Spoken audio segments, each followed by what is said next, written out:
just as a pandemic thing, something that you can take up as an activity during this time, I thought I would go over the blues guitar and give people some tips about how to get a guitar to sing the blues.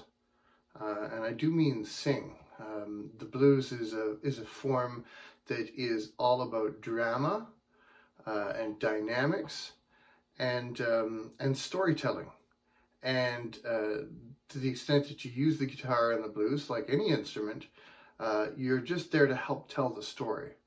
So I guess what's important to take away from that is what you're doing with the guitar to tell the story is more important than what you're doing to show off what you can do.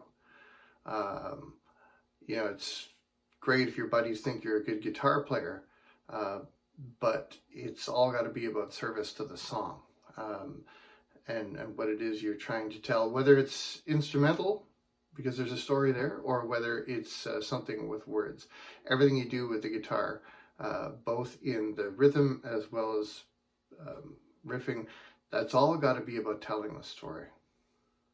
So a lot of videos that teach you about the blues will start with playing techniques, and that's all well and good because it is all about what you're actually going to do with your hands.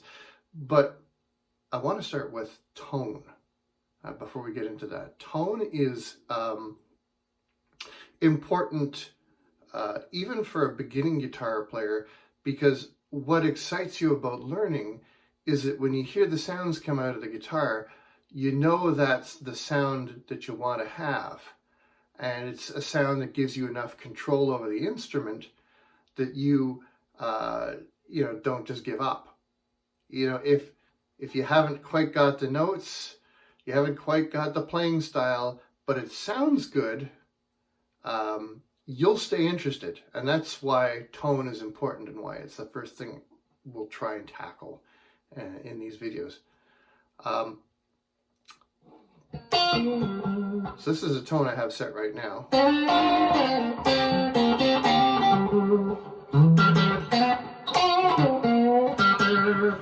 So what can I tell you about this tone? It's a combination of the work of the amplifier and the guitar. On the amplifier, depending what kind of amplifier you have, I'm currently using a modeling amplifier. So I've got it set to a boutique amp, which is a tube amp. It's a Vox emulating amplifier, one of the Vox VT series. And what you want to have is an amp that can get that hot tube sound. The modeling amplifiers can do it. The Vox VT series actually has a tube. It doesn't have to be like a fabulous tube amplifier. I've got an old Sears amplifier back there, which, I don't even remember how I got it, but I think it might have been at a garage sale. But because it's an old amp, it's built with tubes. You can buy new amps that are built with tubes, but doesn't really matter how you come by it. You want that tube sound. And the reason I say that is I got advice once from Tony Giusidoro from Monkey Junk. He said, Richard, turn that amplifier up to 8 during a show once, because the hot overdriven tube sound is the crux of the blues. And if you're thinking, well, I can get that with a tube screamer. No, you can't. And if you're thinking, well, Stevie Ray Vaughan used it and that's how he did it. No, he didn't. Stevie Ray Vaughan did not use the tube screamer to get tube sounds. He used the tube screamer as a booster, a signal booster. He used that to force more signal into the amplifier so that the amplifier would break up. And he didn't play with that turned on all the time.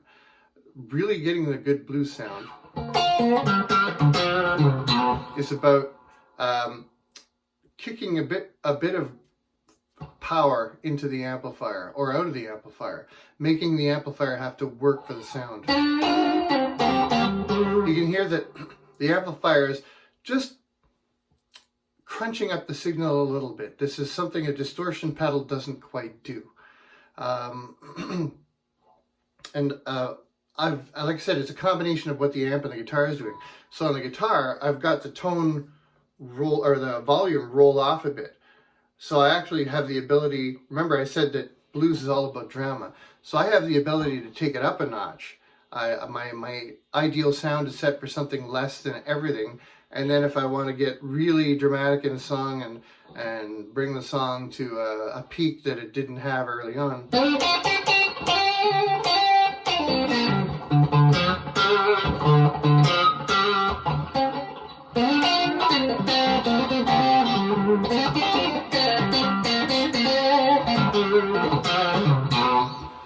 So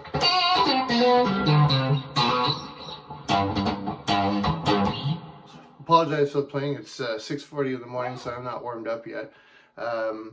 But anyway, like I said, we're not talking about playing yet. We're talking about tone. And as you can see, I've just made mine a lot more aggressive by rolling it on full hot. So normally, during the course of a song, I've got some room to move. So don't set your amplifier and your guitar so that it sounds like your ideal tone with the guitar up full. Really keep your guitar rolled back a bit.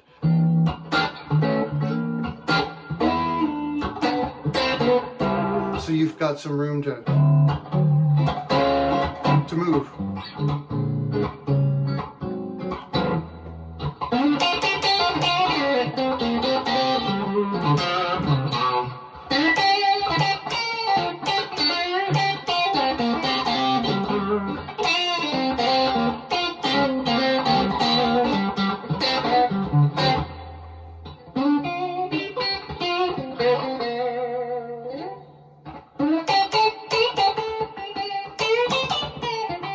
So you see, I rolled it off as I was playing there so I could take it down a notch.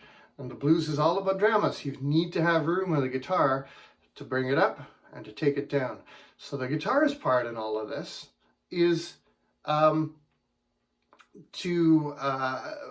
control where the drama comes from. So you set your guitar to have its kind of sweet spot tone, maybe on about the 7th spot where you're running, so that you got room to bring it up, and you even have some room to bring it down a little. So having it at about 7 is where I like to keep it.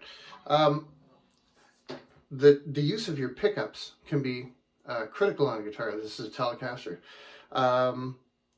But Les Paul's got a lot of pickup and tone options as well, as do Strats. If we move strictly to the neck pickup, you'll see the tone changes pretty dramatically.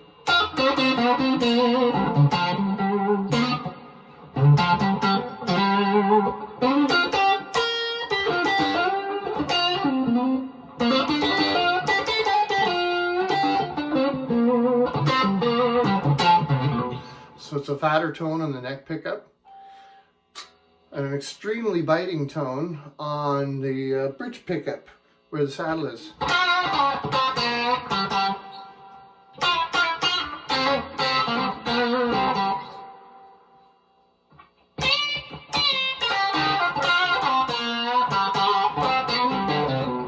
Those can be used for drama as well. So digging into the Albert Collins sound a little bit. So you've got the ability to use the guitar as your venue for making drama, and your amplifier is the sort of steady platform on which you roll. And the most important thing you do on the guitar is not playing solos.